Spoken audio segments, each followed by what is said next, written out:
આગામી વિધાનસભાના બજેટ સત્રને લઈને મોટા સમાચાર।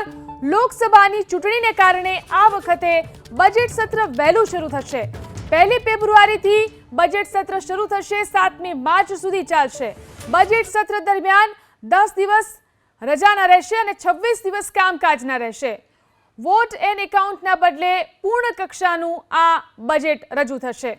તો લોકસભા ચૂંટણીને કારણે આ વખતે બજેટ સત્ર વહેલું થશે। 1 ફેબ્રુઆરીથી વિધાનસભાનું બજેટ સત્ર શરૂ થઈ જશે। તો વિધાનસભાના બજેટ સત્રને લઈને આ મોટા સમાચાર। લોકસભાની ચૂંટણી હોવાને કારણે આ વખતે બજેટ સત્ર વહેલું શરૂ થશે। 1 ફેબ્રુઆરીથી તેની શરૂઆત થશે અને 7મી માર્ચ સુધી આ બજેટ સત્ર ચાલશે। બજેટ સત્ર દરમિયાન 10 દિવસ રજાના રહેશે, જ્યારે કે 26 દિવસ કામકાજના રહેશે। તો બજેટ સત્ર આ વખતે વહેલું મળશે।